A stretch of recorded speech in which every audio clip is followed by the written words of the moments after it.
हृदय के भीतर भक्ति भाव रखो, कपट चतुराई ना रखना। जो संसारिक कर्म करते हैं, दफ्तर में काम या व्यापार करते हैं, उन्हें भी सत्यनिष्ठ होना चाहिए। सच बोलना कलयुग की एक तपस्या है।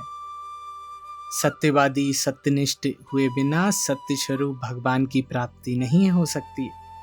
सत्य वचन के प्रति दृढ़ निष्ठा होनी चाहिए। सत्य को दृढ़ता से पकड़े रहने पर ईश्वर लाभ होता है। मिथ्या का कोई भी रूप अच्छा नहीं, मिथ्या भेष भी अच्छा नहीं है। यदि तुम्हारा मन तुम्हारे भेष के अनुकूल ना हो तो उसे मिथ्या भेष से महान अनर्थ हो जाता है। झूठ बोलते बोलते या बुरे कर्म करते करते धीरे धीरे मनुष्य का भय चला जाता है और वह पाखंडी बन बैठता है। एक ऋणग्रस्त व्यक्ति ने अपने साहूकार से बचने के लिए पागल का स्वांग रचा था। डॉक्टर, वैद्य कोई उसका सुधार नहीं कर पा रहे थे।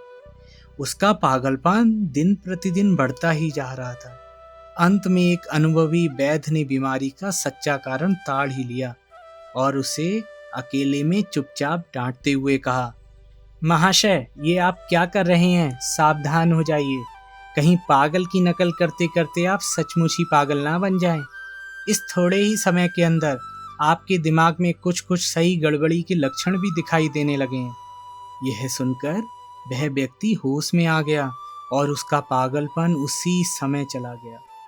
सदा किसी भाव की नकल करते रहने से मनुष्य धीरे धीरे वही बन जाता है। जैसे कांच में यदि पारा लगा हुआ हो तो उसमें चेहरा दिखाई देगा, वैसे ही ब्रह्मचर्य पालन के द्वारा वीर्य धारण करने से ब्रह्म दर्शन हो सकता है। ब्रह्मचर्य पालन किए बिना, वीर्य धारण किए बिना सूक्ष्म आध्यात्मिक तत्वों की धारणा ना होगी। सुखदेव आदि ऊधर वेत्ता थे, उनका रेतापात कभी नहीं हुआ। कुछ धैर्य रेता भी होते हैं, इनका पहले रेतापात हुआ है, परंतु बाद में इन्होंने अखंड ब्रह्मचर्य का पालन कर वीर्य धारण किया था। यदि कोई 12 वर्ष तक धैर्य रेता रहे तो उसमें एक विशेष शक्ति उत्पन्न होती है। भीतर एक नई नाड़ी पैदा होती है, उसे मेधा नाड़ी कहते हैं। वह नाड़ी पैदा होने से मनुष्य सब बातें स्मरण में रख सकता है, सब कुछ जान सकता है। 12 वर्ष अखंड ब्रह्मचर्य का पालन करने पर मनुष्य की मेधा नाड़ी खुल जाती है।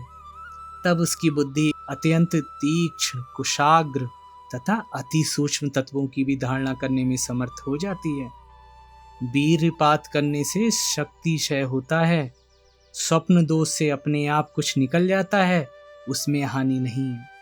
वह खाद्य पदार्थों के दोष से होता है, परंतु फिर भी स्त्री प्रसंग कभी नहीं करना चाहिए। जिसने स्त्री सुख का त्याग किया है उसने तो जगत सुख का त्याग किया है। वास्तव में ईश्वर उसके अत्यंत निकट है।